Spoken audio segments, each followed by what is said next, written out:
Welcome, welcome, welcome to the 2024 Prefontaine Classic preview show. This is a blindfolded Robert Johnson.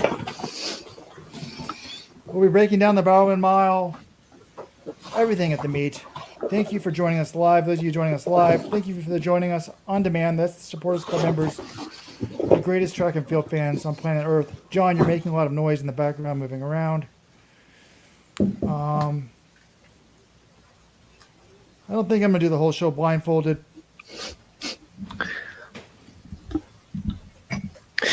So apologize for the potato quality of the camera, Robert. I'm traveling at the moment. I did actually bring my good camera, so I'll take 2 seconds and get a bit better quality. But I'm just back from the Graduate Hotel in Eugene, where they had the pre-meet press conference. Jakob Ingebrigtsen and Josh Kerr sat next to each other on a stage for about 15 minutes. They got, well, we were almost exclusive. I think FlowTrack was with me afterwards. We did a couple 2-on-1s in terms of interviews. A lot of interesting stuff was said. Very excited for the race. I think everyone's excited for the race. It's going to be a fantastic meet, the Prefontaine Classic. We're down a couple stars. No Centro, no Thingmo, but Bowerman Mile is as good as it's ever been, and a lot of other strong races across the board. So very excited to talk some track with you here, Robert. As am I. I'm so pumped for this. I actually watched most of this is a problem with our sport. I'd say I watched half of the pre-meet press conference live. They did it so you could stream live. I wanted to see what Jakob and Josh were going to say. You know, they've been the budding rivalry off the track, all the talk, the shit talk that they've been doing. But I turn it on. They've got the Paralympians on first. Then they had a bunch of field eventers. I'm like, when are they at Josh and Jakob? So I watched Josh and Jakob. I did not watch the sprinters. I was getting ready for the live show. But you know, most people who are listening to this did not see the press conference. For me, I was expecting fireworks, you know, some more trash talk. We definitely did not get that. But what I didn't, so basically they brought the three of them up. They were sitting at three different high chairs, you know, 5 or 6 feet apart. You know, Paul Swangard, when he introduced them, never really made any reference, did he, to the budding, to any of the trash talk. He sort of talked about their accolades. He did kind of make some joke like, oh, do you guys know each other? But for the most part, I think they kind of avoided the rivalry. I thought you were the only one that really brought it up directly in terms of a question. I tried to submit a question from the virtual mix zone. I really wish they had asked that, but I'll talk about that in a minute. But in terms of, you know, big takeaways for those people who did not watch it, basically, I thought that, you know, they were very professional. They said the right things. I was really struck by how Josh and Jakob said, like, look, we owe it to the sport. Jakob particularly is like, I wish this wasn't just a one-time thing. Like, we should compete in these big races all the time. It's good for the fans. It's good for the sports. And then Josh, you know, talked about how sort of the talk was good for the sport. So he kind of acknowledged the trash talk before. But, you know, they all talked about competing. I thought that, was it just me that Jakob made a lot of comments about not being 100%, not really necessarily top shape, kind of making excuses a little bit.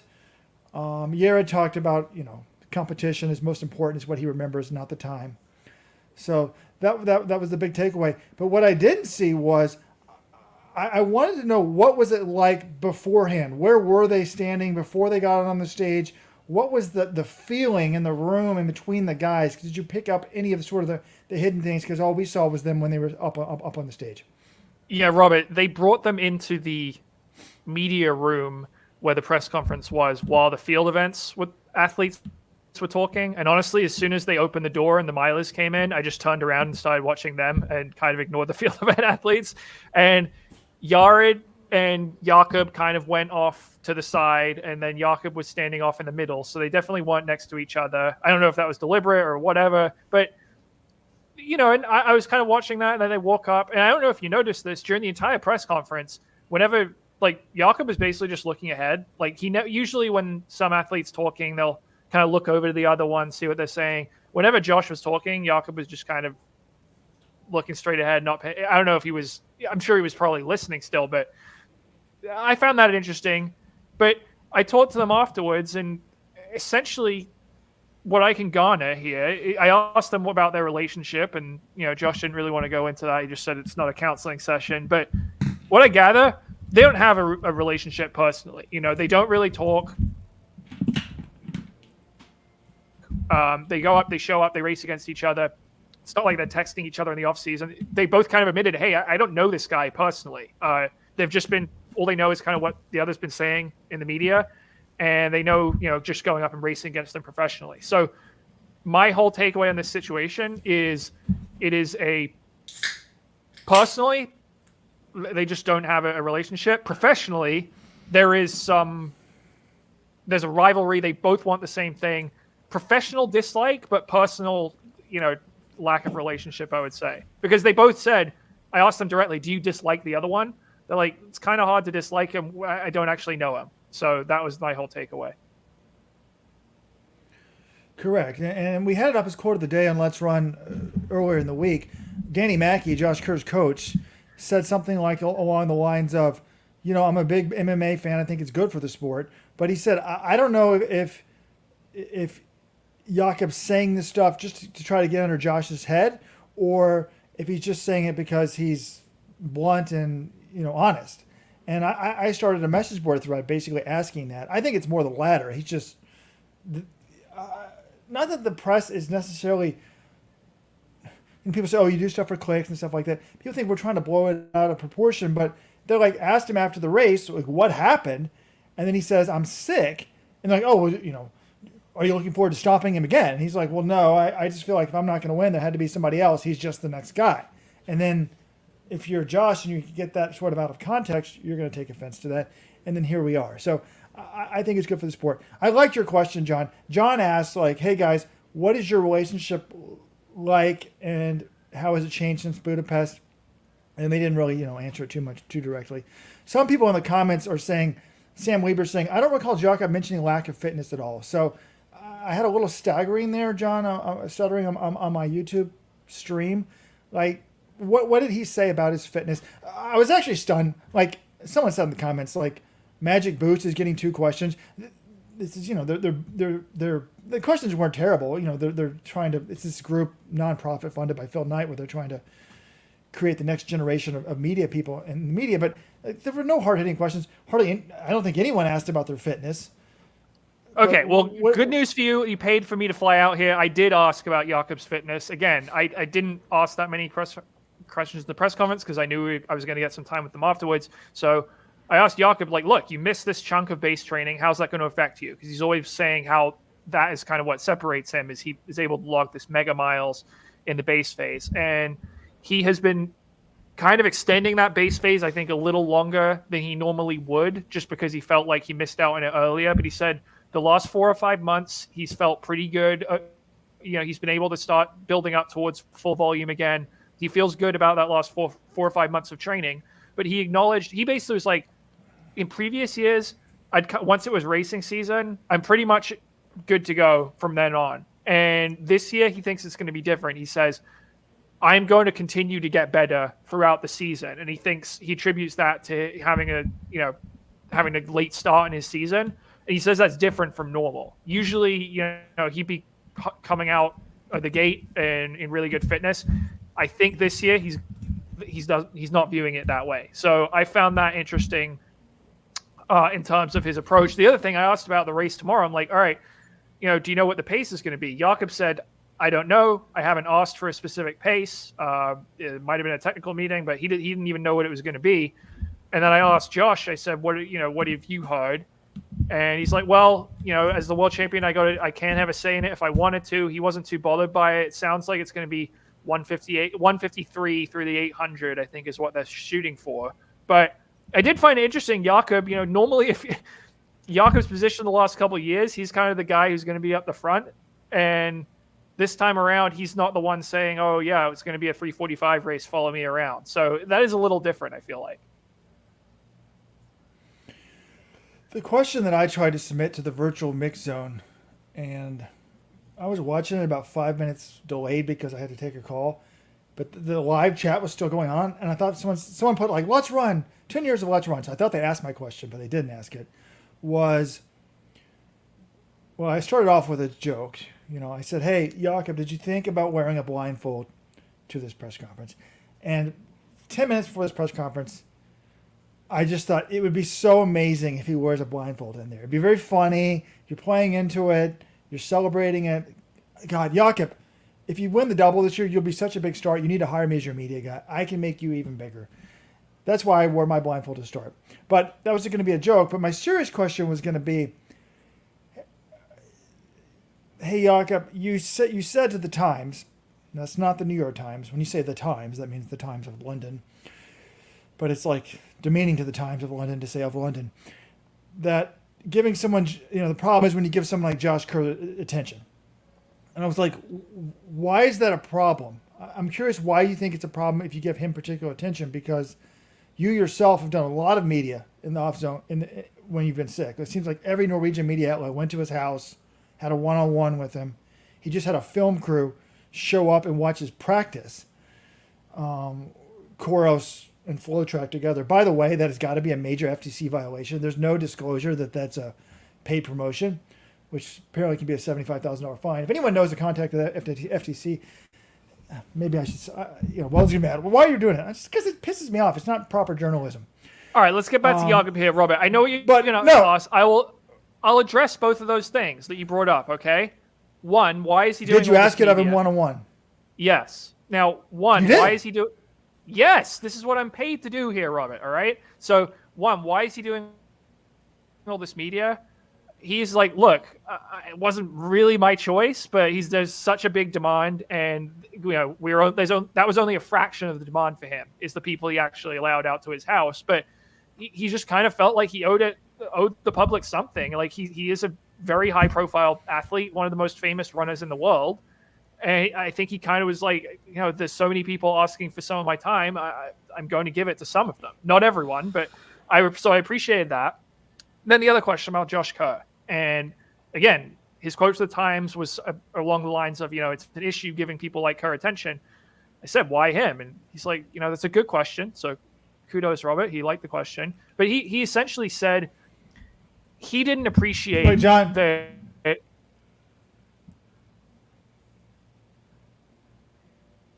Robert, we're doing a live podcast here. Do you have something you want to ask me?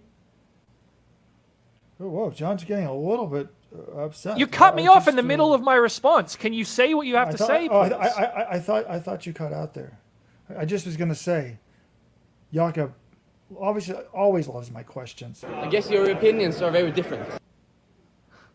Okay. John, I wanted to use the voice machine that I have in here. My clips. I know, yeah. It takes thousands of hours to put this thing together. Okay. John, calm down. Anyway, I don't like being interrupted, Robert. Go back to Jakob and what he said. His whole point was like, I don't dislike the guy personally, but he took issue to those comments on the Sunday podcast when he was talking about, Jakob being surrounded by yes men and him having some issues he needed to address. And he kind of took that personally. And he's like, I feel like for someone who doesn't have a personal relationship with me, he felt it was a bit inappropriate. He said, almost cowardly was the quote he used. And I asked Josh that, and I said, this Jakob did not appreciate these comments. What's your reaction to that? He kind of thought this was cowardly on your part. And Josh, to his credit, just said, look, I was asked a question on a podcast and I answered it. And I'm just going to speak bluntly. And, he's not going to hide from the truth. And I think that's true of both guys. And I think Jakob doesn't quite see that in Josh. I think they're very similar in terms of they will answer direct questions when asked of them. And they're both very confident and they're both chasing the same thing.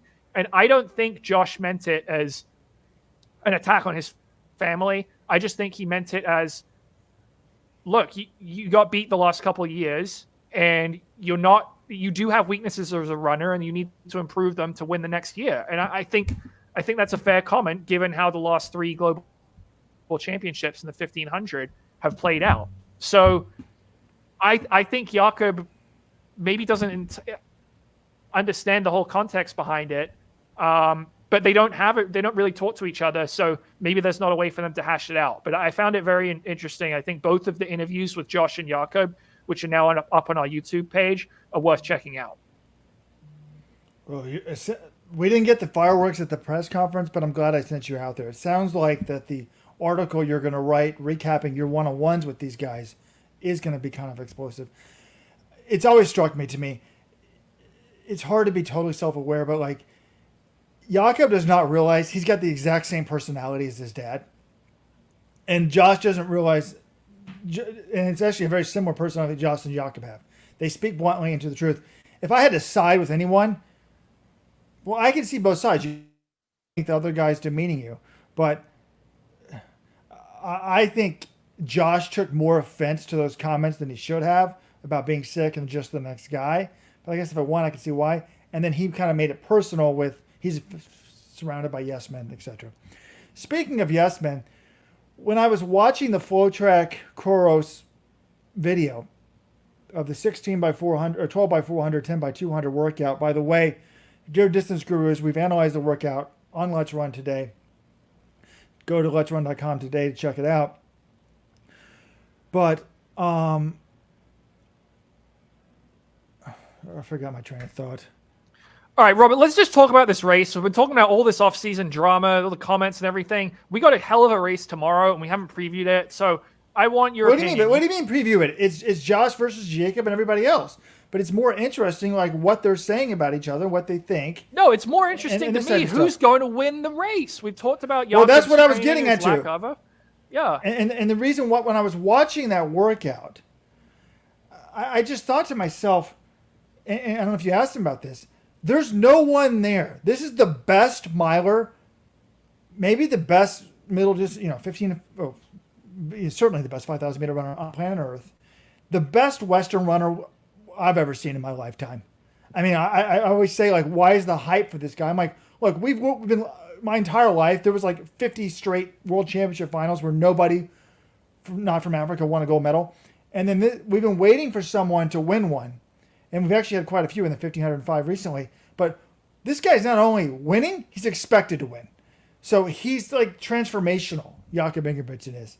But I was watching the workout, I'm like, there's no one there. There's not a brother, there's not a coach, there's not an assistant, there's not a trainer. There's no one there timing him. It's just him, all by himself at a high school track in Flagstaff, Arizona.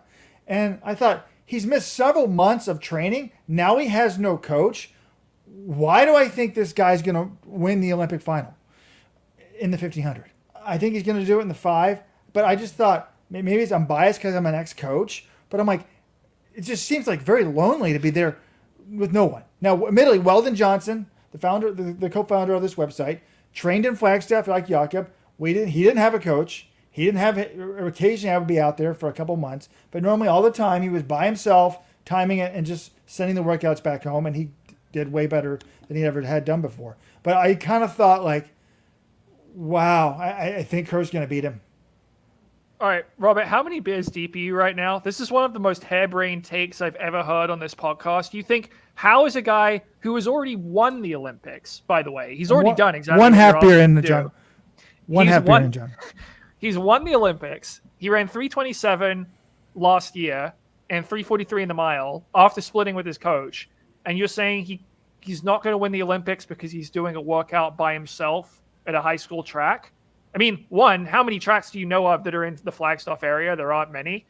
I was shocked that there was no one else. I thought there would be like, a physio or something, or maybe Henrik would be there holding a lactate meter or something like that. I thought it was very interesting, but I don't think in any way that has any impact on whether he's going to win the Olympics this year or not.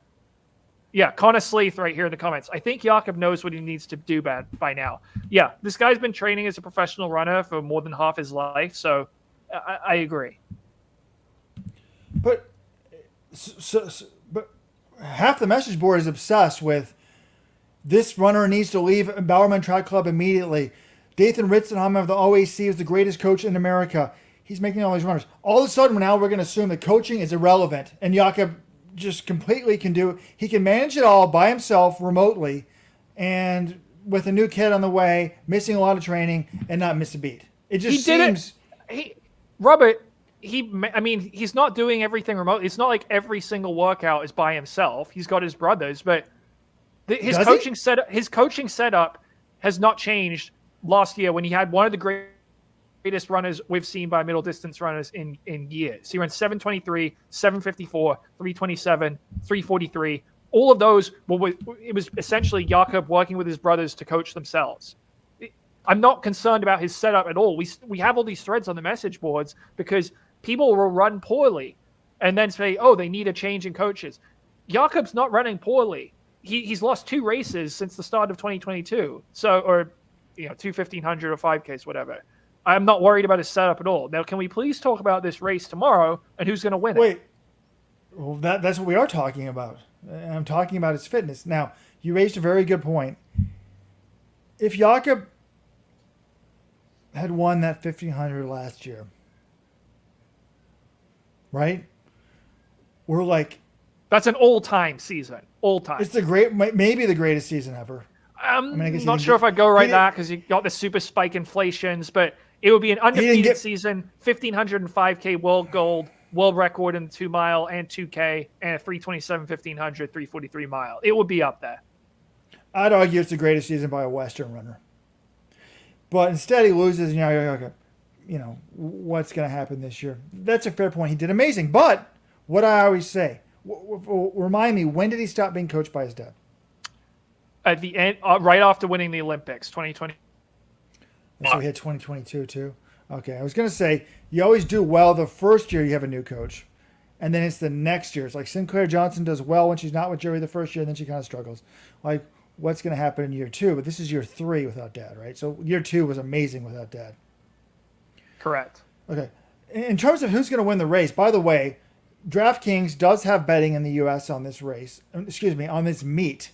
And you can bet on badminton. You can bet on college lacrosse. There were sports I barely ever heard of. You can barely bet on track and field. You can bet on this meet. You can bet on the women's discus. You can bet on the 400 hurdles, a couple sprints, but you cannot bet on the Bowerman Mile. That shows you how low on the totem pole track and field is. Like, I'm so excited about this race, and I can't imagine. I'm like, why didn't they put betting odds for this? It's probably hard because it's probably very easy to put betting odds on like a discus compared to a Bowerman Mile where you don't know the fitness of everybody. But it's just shocking to me that they had betting on the women's discus but not the Bowerman Mile. Good comment here by V. Churchill 2006. That lonely high school track workout endured Jakob to me so much. World champions, they're just like us. Speaking of just like us, my favorite moment of the press conference was when I think it was Paul Swangard asked him, like, hey, you're about to be a dad. Or maybe it was you, John. Something about, like, someone asked him, are you going to have an extra cheering partner for you? What's that going to be like? The smile on his face was amazing. And he said, look, I've come from a large family. I've always dreamed of being a father. Now, he admitted he didn't know what it was going to be like, but I just, whatever. Young people, under the age of 30, I know no one's having children anymore. You want to have children. Rojo's free advice for the day. Find a partner. It's like a sports team. You're never going to find 16-0. The Dolphins, that's once every 50 years. You can accept a loss or two. There's some minor imperfection in your dream girl or dream man, but just jump on board. And once you jump on board, hey, you're going to have a 7-9 season every now and then, but just keep on moving forward, people. All right, Robert, who's going to win this race tomorrow? I think Kerr. His season so far has been absolutely perfect. World record in the 2 mile, destroys everybody at World Indoors. I thought the 145.9 800 in cool weather was pretty good until Whiteman ran 144.1 or something, or whatever he ran last week. But the guy's been firing all cylinders. Why wouldn't he win this race? I'm with you. I think that if this was Jakob, his whole season had gone perfectly, I'd probably still go with him just because he never loses on the Diamond League circuit. He hasn't lost a Diamond League since the 2021 Diamond League final. But I don't think he's quite where he plans on being, and whereas Kerr has just not put a step wrong. He's gotten better and better since winning Worlds. I guess in terms of like pure fitness, I asked Danny Mackey, earlier this week, in World Indoors versus World Outdoors last year, was he fitter or not? And he basically said, look, aerobically he's probably stronger now, but he didn't have quite that sharpening. that you need to, run a championship 1500. So he still went with the 2023 version, but I think at this point in the year, they're gearing up for that Olympics, a couple months away. I'm taking Kerr. I think it's going to be kind of similar to what the World Championship final was last year. I just trust him a little bit more in the last 200. But I'm also fascinated to see what does the rest of this field have. Is what is Nagus up there? Because this is a guy who ran 343 in the Diamond League final last year. I don't think he's that much fun. I think he's pretty similar to the level he was at 2023. So is he up there? Is the pace slow enough that Whiteman can hang on and use his big kick? Because he just ran 144.1 last week. So I think all four of those guys could win it. Outside of them, I think it would take a breakthrough for someone else to win. I think, Beamish has that dangerous kick, but I just don't know I think it's going to be neutralized if this is a 346 race. But if it's 348 or 349, maybe he's hanging around as well. So it's going to be fascinating, but the official JG prediction is Josh Kerr.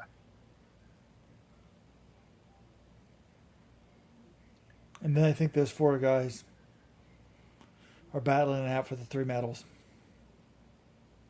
But you never know what's going to happen. Now, if someone said I was wrong about Jakob saying, not about the fitness, but he kind of hinted like time's not that important. He might try something different. He doesn't seem overly obsessed about pace here. Anyways, and all interesting. Mountain Stride Fitness is taking offense to me, saying Cooper Tier didn't run well in the first year of his new coach. He went back to his old coach and is back to form. Well, everyone acts like Cooper Tier was terrible in the Bowerman Track Club. Last time I checked, John, he PR'd last year at the 1500, ran 332, and the 3000, 734. Now, his championship races were terrible. He did bad at USA's, and then he, bombed the one European 5000 he ran in 1319. But all right, a couple people in the comments here saying we're sleeping on Cole Hocker. I actually was about to bring him up because he just ran 12:58. We know his endurance is quite good right now. He's coming off an altitude stint, and we know how deadly his kick is if he can get going. I think he's the one guy who maybe from outside of those four we just talked about, maybe he could have a breakthrough. Like, do you think could he challenge Yared to be the top American? Could he even challenge the top guys to win? I don't know. I think this is going to be his test. Like, this is a chance for him to show, hey, I'm for real. If you're a medal threat, this is the kind of race you show up and you're there kicking it out for the win towards the end. Yes. I think Hocker would be so much better suited if we didn't know every race was going to be a time trial. I think if we had old school 1500s, he'd be right in it. Now, but Hocker is the whole reason why I started to get worried about Jakob the other night, because I thought Hocker's so much better this year. But why? Because he's been healthy. He had uninterrupted base. Last year he was missing all his time, just getting going now, and he was okay. Still, what was he in Worlds? He was 7th or something like that. He ran a personal best in the final. But here's the thing. That was off of, he didn't start racing until, June or something? Now he's had the whole interrupted base. He had a great indoor season. I think he's in a much better spot. I think he's going to be under 330, perhaps well under 330 this year. And he's got the kick to medal. So I'm not counting him out.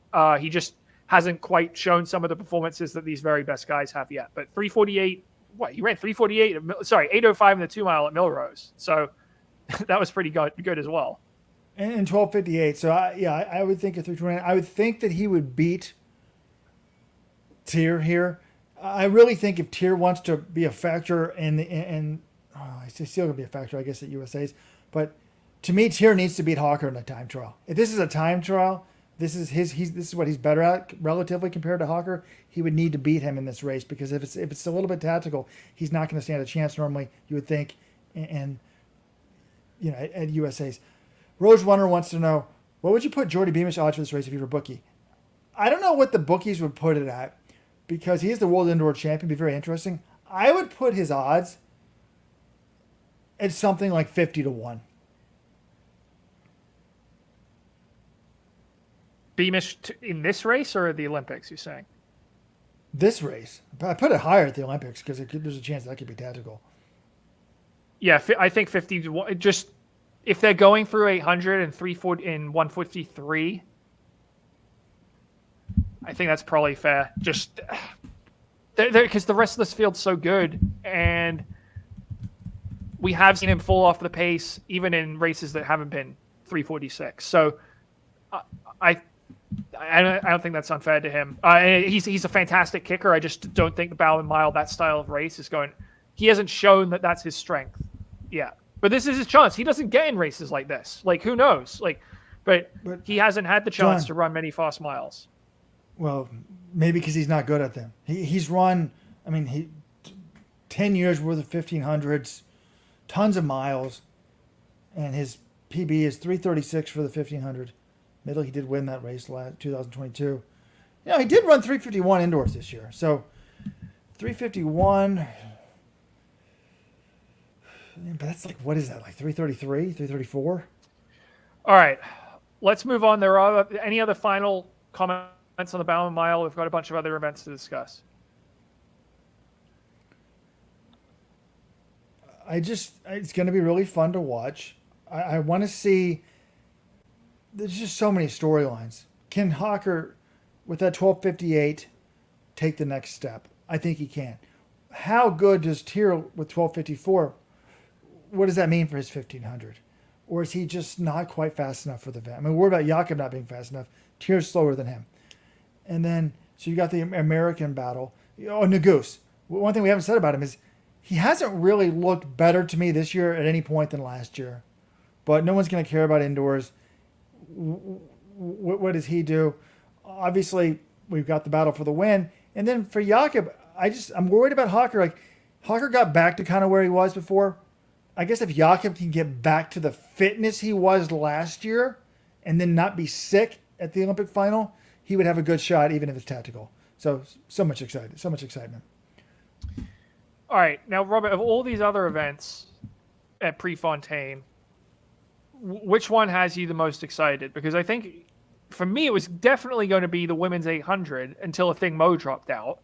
And now Hodgkinson versus Ismarat is still a great race, but it doesn't quite have the same appeal because Mo, who never races, this was going to be one of the opportunities to see her. And now Bobby Kersey says she's been dealing with some sort of hamstring injury, and who knows how serious it is.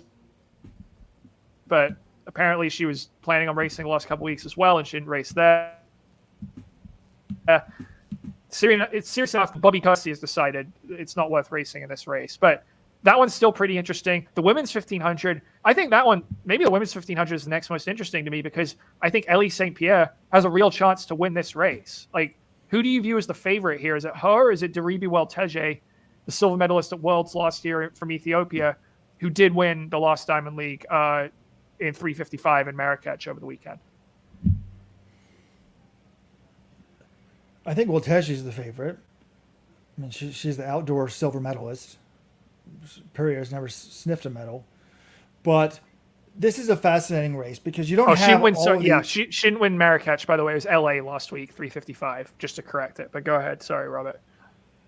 But you don't have all of the Ethiopians. I think the Ethiopians have a real problem with peaking and naming the right team and stuff like that. So, to me, if Perrier wants to medal, she seems better than ever post-child. But if she wants to medal, she needs to win this race because. Well, I mean, I was going to say you have Kipyegon, but she's hurt. I mean, so much. If all these the big stars are hurt, then the medals are there for the taking. But assuming Kipyegon's there, and then if you have Segei and Hassan, you're screwed basically with medals. But maybe one of them doesn't run it. But you've got all these young Ethiopians, and you need to be able to beat some of them. So I think this is a huge race for her. It's quite exciting that she could take this down. And I think behind her, it's really going to sort of be like a mini Olympic trials preview, right? You've got Sinclair Johnson, Emily Mackay. Let me pull up the whole entry list here. Nikki Hiltz, Elise Cranny's in here. She might be considering the 1500, and Corey McGee, who's made the last three, World Olympic teams. So really, it's all the contenders minus Addie Wiley. I think in terms of who's going to be on the team, the U.S. team. So I think St. Pierre has to be favored because it's going to be a fast race, and I think she's in shape to run like 3:55 based on what she's been doing this year. But so the question is, I guess, can Cranny, Hiltz, Johnson, who just ran 4 flat last week, had a good run, Mackay, McGee, are they going to be able to run anything close to that, or are they just going to be hanging back in a second pack Because I think the one thing that's different about this compared to the trials is just not going to be the trials is going to be more tactical. I would expect. So I'm fascinated to see how that plays out. But I think Nikki Hiltz. I mean, Nikki was second at World Indoors and has a PR of 3:59. Nikki's better in the more tactical races, but I think could get dragged in this race to a PB if it's quick, given how well Nikki was running indoors. To me, Nikki Hiltz and George Beamish are in a very similar situation. They're very good in these tactical runners. They're having an amazing season, but it's like that's got to translate to a fast race. Like, just put yourself in it. Let's see what happens. So I was kind of wondering, like, wow, could Hiltz beat? If this was USA's, it wouldn't shock me. Well, I think Perry might have been a new. I think Perry. No, but it wouldn't shock me because it's a different. It's without the rabbits. I know St. Pierre did run 3:58 from the front in 2021. I think she's better than she was then. But Nikki Hiltz is a lot better than Nikki Hiltz they were a few years ago. So it's going to be. Hiltz Indoors kind of had like a limit on herself at like 3:58. She said that to us at World Indoors. Oh, I think I could run 3:58. You got to be able to run 3:55, 3:56. So, yeah, I think Perry is the favorite for the Americans, but big sort of a mini Olympic trials, preview. You asked me what was going to be my biggest race. For me, obviously with my Noah Lyles predictions, it was going to be Tebogo versus Knighton at 200. Now, neither one of them is in the race. So, it's kind of interesting. Some of these sprint races, I guess the sprinters in general haven't been running that fast on the men's. Well, both sides, really. We've got a men's 100 Diamond League I know it's still May, but it hasn't gotten hot yet. But only one man in the field has broken 10 flat this year. Only 5 of the 9 men have broken 10 flat ever in their careers. So that's kind of surprising. No Tebogo Knight in the 200. I think the women's 100 is going to be huge. We got Sha'Carri in the 100. And what's Jamaican's in there? Elaine Thompson-Herah, who came on really strong at the end of last season, but has had really a tumultuous last 12 months. Because remember, at the start of last year, she was working with her husband, and she was also dealing with this Achilles injury and wasn't running well, wasn't breaking 11 seconds. Then she changes coaches mid-season, and her form picks up. She starts running really well, gets down to 10.79 at the Diamond League final. And we're like, is it because she changed coaches, or is it because the injury's feeling a little better, or is it a little bit of both? But then she hasn't raced at all until now. So where does she stand? She also changed coaches again because the coach she brought in mid last season, they couldn't agree on compensation. So now she's working with Ronaldo Walcott. She's also 31 years old. Just a lot of questions about what her form's going to be like. But we know how good she is, and we know how good she is in Olympic years. Can I apologize to Almir in the chat? I mean, this is what's wrong with modern society. He accuses me of talking like a bigot and says I purposely used the incorrect pronouns for Nikki Hiltz. That's not true. I did not purposely do anything. I think Nikki's a great runner. If she came over to my house, I would call her they if I could try to remember.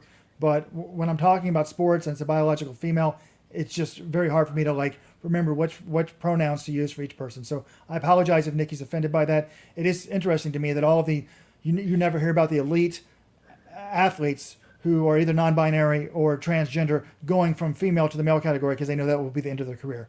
Rant over. But I did not do that intentionally, and it's ridiculous that somebody would accuse me of that. So, okay, that's all I'm going to say on that. Look at this 100, though. I'm also very interested to see what Sha'Carri does, because Sha'Carri has not run well in her first 2 races. And you can say, okay, it's April, it's out in China, no one was running all that fast, but the facts are she got spanked by Daryl Nader in her last 200. And Daryl Nader is a good runner. Sha'Carri was the bronze medalist at the World Championships in this event last year. So that's not nothing. And this is a 100, which is Sha'Carri's stronger event. It's back in the U.S. The temperature is not going to be all that warm. I think it's going to be a high of 61 tomorrow. So I don't expect the times to be super fast, but Haywood Field is a better track for sprinting, I think, than at least Suzhou is. If Sha'Carri comes out and gets spanked, the way she did in Suzhou, I'm going to start to really worry about where she's at. She could also come out, win this thing handily, say, hey, I'm the mother effing world champion, and I wouldn't be shocked by that at all. So I think it's going to be a telling race for her. Yes. You've got 3 women in the field who broke in 11 seconds this year: Melissa Jefferson, Daryl Naida, and Mary Jose Talu. Plus, you've got Elaine Thompson Herrera. But I looked on DraftKings. I'm trying to find my phone here. We've got Rose Runner has the odds here. Talu, the favorite, at plus 100. Sha'Carri, plus 120. Julian Alfred, plus 500. Thompson Herrera, plus 1,000. I mean, wait, hold on. Melissa Jefferson at plus 10,000? That's the money pick right there. Melissa Jefferson's been running pretty well. She had a good run at the World Relays. Didn't she win in LA last week? Like, she's at plus 10,000, and we have no idea what kind of shape Thompson Herrera's in, and Sha'Carri hasn't been blowing people away. I feel like Melissa Jefferson's where it's at. She ran 11:27 into a 2.4 last week in LA. That's, I think that's probably a sub 9 sub 11 if you turn the wind around. So that's shocking to me that she's such a long shot. That's 100 to 1, right? That's the bet of the day. I mean, she's the second fastest person in the field this year, 1094. Talu's the favorite at 1091, but Talu is basically almost even money. And this woman's, 100 to 1? God, I'm going to how much should I put down? Do it right now for the chance of the odds. But no, so that race is actually with Sha'Carri. By the way, I mean, can I call her? I've already been accused of being a bigot, but to me, it is somewhat unprofessional. Like, this race is second to last for a reason. It's got Sha'Carri Richardson, one of the biggest female sports stars in all of the United States of America. She moves the needle, and we love to see her compete, but she doesn't. The other aspects of being a professional runner, she doesn't like, and she doesn't. And they let her get away with it. Doesn't even have to come to the press conference today. So that just angst me. When you see Jakob and Kerr, who don't like each other, they show up and they did everything they could. So yeah, look, I've said this before. I'd like for Sha'Carri to speak to the media more. But she said last year one of the reasons she thinks she ran so well is because she was able to tune people out and minimize some of those distractions. So, and she had the best season of her career. So I can understand. It's probably very smart for her. I don't want to deal with this stuff. But the other hand of it is, what obligation do you owe when you're one of the faces of the sport? So it's tough to manage. Yeah, from a pragmatic standpoint, it's very smart for her. I say race her a lot, keep her busy, keep her off the other stuff, and whatever. But in terms of other events, there is no other men's distance event. We got the 10K. So I was going to say I'm very excited about the Kenyan Olympic trials. We'll talk about that in a second. But you've got the women's 8, the women's 15. There's a women's steeple, and you've got Beatrice Tripkowicz, a number of the top Africans. But I'm really excited to see, with Courtney Farwick's out, Emma Coburn out, which American's gonna do well. Like, we've got Chrissy Greer. I think this is her first steeple of the year. She won USA's last year. Courtney Wayman has not run fast this year in the steeple. Val Constein, who made the last Olympic team. Gabe Jennings, many others. Kind of you're going to have the battle for the win, and then really we'll have a good idea who's sort of on the fast track for the Olympic team for the U.S. after this. All right. It's kind of amazing to me that we have not talked about the 10,000s. I'm very excited for them because these races mean something. Track does not need more events. It needs more events that matter. And if you don't run well tomorrow, you're probably not going to be on the Kenyan Olympic team. John, did you get a chance to talk to Barnes' career? Because originally it was going to be top 3 across the line or going to the Olympics for Kenya if they have a standard. Then there was the thought that some of these athletes would not get the visas. And it was going to be top 2 across the line, and they would pick the 3rd pick. Now it looks like everyone has gotten the visas and is in Eugene. But do we know if it's going to be top 3 or top 2? He said it was going to be top 2 and a discretionary pick. He said that doesn't mean that 3rd place might not be on the team. He said if someone finishes 3rd and they're the best person, that they'll pick them as well. But that's the way they're going to do it. Is the top 2, I think, with the standard, is going to be on the team, and the 3rd place will be up to the selectors. And he also said there's going to be pacing lights for both races. I think it's going to be about 26:55 pace for the men's race, and that's good because, well, it's good for the people who don't have the standard. And there are a couple high-profile ones, including Stanley Waithaka, who was the silver medalist 2 years ago at the World Championships. The women's race, I think it's going to be a little slower. There's going to be a pacing light at the front. We initially were told this is a world record attempt on 29:01. Now there's word from her camp, Gudaf Sagai, Ethiopia, They might not be going after the world record, so maybe it's a little slow, like 29:20. And I think there's going to be a second set of lights around 30:20 or something like that. But yeah, top 2 and then the discretionary spot. Speaking of this race and the pace and etc. First of all, World Athletics, Jakob Ingebrigtsen, anyone there that's might be watching this show, these standards, it's a debacle. It's an absolute debacle. And I'm kind of, I hope that I don't even know what to hope for, but you see it a lot of times in the everyday earth, like world, like people knew that some, police brutality was a problem and we needed to have the cops wearing cameras, but it took something like the outrage over George Floyd for it to become, universally accepted. Every cop in America is now wearing a camera. And like everyone knows that this chasing of the standards and a Kenyan silver medalist from 2 years ago might not get to go to the Olympics, even if he wins the trials because he doesn't have the standard. Everyone knows that's absurd, but it may take that or Centrowitz getting top 3 at the trials and not getting to go because he doesn't have the standard. By the way, Centrowitz is not in the Bowerman Mile. He's right below the cutoff that you need to get into USA's. To get into the Olympics in the 1500. It's very ironic. Like, he cannot afford to go to USA's and win it in 350 the same time that he won the Olympics in. If he runs 350 at the U.S. Olympic trials and runs 350, he probably does not make the Olympic team because he won't have the world ranking points, which would just be a complete joke. So they need to have quota reallocation. Kenya should get 3 spots. If they have a trials race, the top 3 across the line should be allowed to go, no matter whether they've run 34 minutes, 24 minutes, 44 minutes. It's absurd to me. But, we got a WhatsApp message. It doesn't say anything. This is off the record, John. Don't want to say the source, but Goodell's coach and husband posted yesterday on Facebook that she would not be running to get the world record just for the win because of the strong competition. So we'll see what actually happens. This same person, John, had texted us. Well, I don't think it's off the record if she's posting about it on Facebook, Robert. So, well, but what he texted us a week ago, I don't think we ever talked about it on the Friday 15, was very interesting. They said that El Bakali ran in Morocco and win because it's very important for the king, the promoter of the meet, everybody, federation, that he wins. He was injured for 1 month and didn't run for at least 1 month this spring. Is not at his best. I did not think he looked at his best. He looked labored, but he still, ran 8:09 and won. This person also says Mitchell Gurma was sick for a couple weeks after China and did not go to Doha, but he's really focused on his speed to have a win at Paris. So is Gurma? He said he was going to run the mile at Paris. Is Gurma in this mile field tomorrow? Yeah. So, pretty interesting stuff. Steeple inside scoop that we got from WhatsApp. By the way, I was going to say if you have inside scoop, send it to us. 844 Let's Run. 844. Don't text it though, because that text line's not open yet. It'll be open in like a week or two. 844-538-7786 is the phone line. And if you want this show as a podcast, look, tons of you are watching live. We appreciate it, but a lot of people are working. At 4 o'clock on a Friday, 1 o'clock on the West Coast. You need to join the Supporters Club. Go to letsrun.com/subscribe today to join. You'll get a Super Chef shirt, access to all of our articles.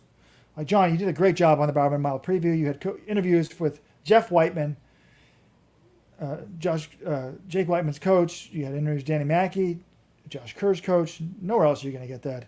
It's now behind the paywall. So if you didn't catch it in the first 24 hours, it went behind the paywall. That's another reason I'm trying to give people the incentive. You need to come every single day to Let's Run. If you don't come every day, you might miss stuff. So these 10,000s, like, I was really excited, and I sort of changed your preview article when I thought it was going to be a world record attempt. I'm like, this is super shoes or not, it's going to be historic, the first sub 29 for women's running, but now we may not be getting that. Right.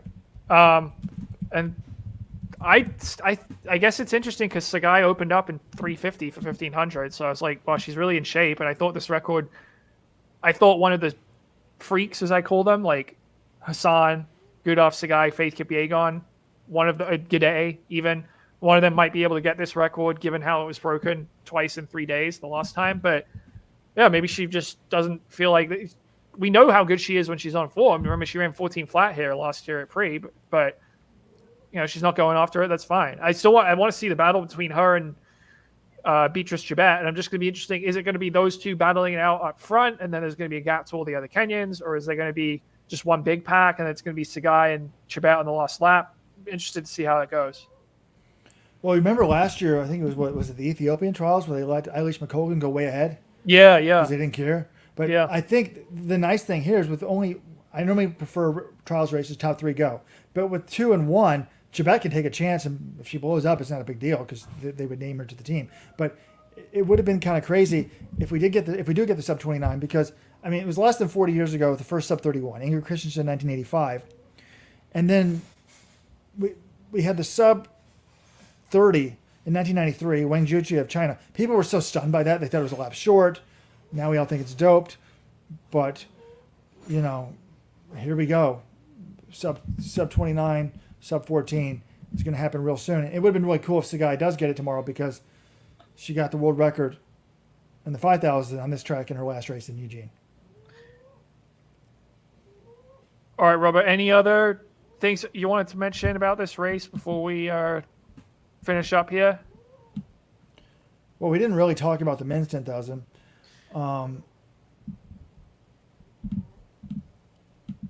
I mean, I guess the interesting... Surprised. All right. Well, are we surprised that none of the Americans, like Kerr D'Amato, didn't come to Pre? Like, I wonder why she went to the night of the 10,000s PBs last weekend instead of coming here. I am curious about that as well, because they're running it in the morning, so it shouldn't be that... The weather shouldn't be that hot, and they will have pacing lights. Granted, it's going to be probably a little faster than the Olympic standard, but you could get someone in there to pace, or you could at least set up a second set of lights for them to follow. So I am kind of surprised you don't have someone who needs the standard like her or Ellie Hennis running this. But yeah, there are a couple Americans in this race, Robert. Rachel Smith and Edna Kurgott are in here, but I thought there would be a few more. In terms of the men's race, Daniel Abeno, silver last year.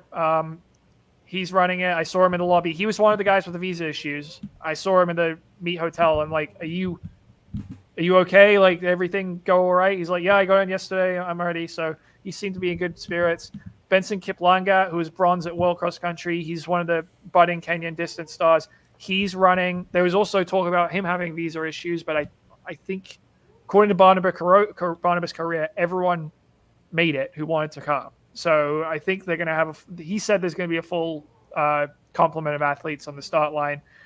And then you got Kibawat Kanye, 57:32 half marathon guy dropping down. Stanley Mburu, Stanley Waithaka, same guy.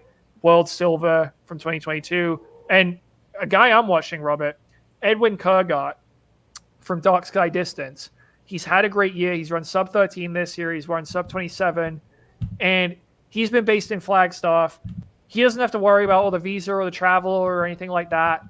He's just got a pretty easy trip up from Arizona. So, and he's been running really well this year. He's a guy, I think this is a good situation for him, and he might be a threat to make this team. Now, there are 2 Americans in this race. And this just shows you how fast it is. Casey Knevelbard and Andrew Ernst. I got to admit, I've never heard of Andrew Ernst. Well, that's AJ Ernst. He's just a pacemaker. So he always paces. I mean, he's a good runner, but he's best known for pacing. I assume he's pacing. And Casey Knevelbard is with Dark Sky Distance. I assume he's also pacing as well. There's no way those guys are finishing the race. Well, you say that, but Casey Knevelbard, you know what his PB is, John? In the 10,000, he's like a No, miler or a 5,000. 5K guy. 5,000. No, He's the 13-13 guy this year. So that's great, because it was really going to bother me. I'm like, you fly all these guys over here. I know the pacing lights are one thing, but there's a number of guys that don't have the standard. I guess some of them might have it on the roads, but I'm listing, if you look at the start list in terms of 10,000 PBs, under 27 minutes, which is the standard, by the way. 1, 2, 3. There's only 3 Kenyans in the field with the PB, a track 10,000 under. I'm sure Kibawat Kanye's done it on the roads, right? So probably we should probably come up with a chart, like how many people have the road qualifier. I guess we could look at Road to Paris, John. How many Kenyans have it? But I was like, you need a pacer. So Casey should be able to make it at least 5,000. And I think 26:55 is a little bit too fast. if you run 27:10 pace the whole way and just kick, you'll easily get it. But maybe they're thinking 26:55 for the first half of the Rabbits, then let it fall back. I would just put that light on 27. It's much easier if they know that light's on 27. We're going to go get it, because otherwise it's going to get ahead and they're going to get worried and etc. But again, it is a joke that they have to worry about this. The top 3 or top 2 should go. All right, let's make our predictions. I said Josh Kerr on the live chat during the press conference. Someone said the time. I don't think it's going to be nearly as fast as last year. I said 3:45, or did I say 3:46? I guess 3:45. That's pretty fast, though. I'll say 3:46, because I think what's going to happen is they'll go out pretty close to the pace, but then they might back off a little bit during the third 400. But Josh Kerr was talking, there's a clip, I think Gordon Mack of Track All Access had a clip about him talking about feeling like he was in British record shape. I think that's something he would like to go after, and the record is 3:46.32 by Steve Cram, all the way back in 1985. Do I think that's going to go down? I think he'll run 3:46 low. That's what I'm going to say. Josh Kerr wins it. British record, 3:46 low. I didn't know that he wants that, so then I think he's going to go for it. And then, 3:46.5 would be 3:46.32 is equal to a 3:29.5. And that's kind of what, you can get a 3:45 high. They'd be like a 3:29 flat race. So, I think in the 3:45.5 to 3:56.5 range for your winning time. Murat versus Hutchinson, I guess I'd go with Murat, right? Yeah, Murat she is the world champion. She's been running pretty well. I think it's going to be interesting to see how Keeley deals with her, because you could see in Lausanne last year, Murat, she just throws people off. She doesn't run like you expect her to run, and she'll get to the front, and then she has no problem throwing in surges or backing off to protect that lead. And it's going to be interesting. Does Keeley get caught up in that? Can she get by her early? Yeah, they're both very good. I'll roll with Murat, but those two I think are the class of the field. The question is, can someone like Sigi Daguma, who was the world indoor champion, but was beaten last week by Helima Nakai, can she get in the conversation with them, or is it just going to be the two, the gold and silver medalists from Worlds last year? Well, Jordan Donnelly of On, shoe designer, says Yer's in 3:45.5 shape. Well, considering he was in 3:43 shape last year, that would make sense to me. I didn't think about that. This is big for him. He needs to not be timid. He needs to get up there, and he needs to beat Jakob Ingebrigtsen. He needs to get that scalp. I could see the pace.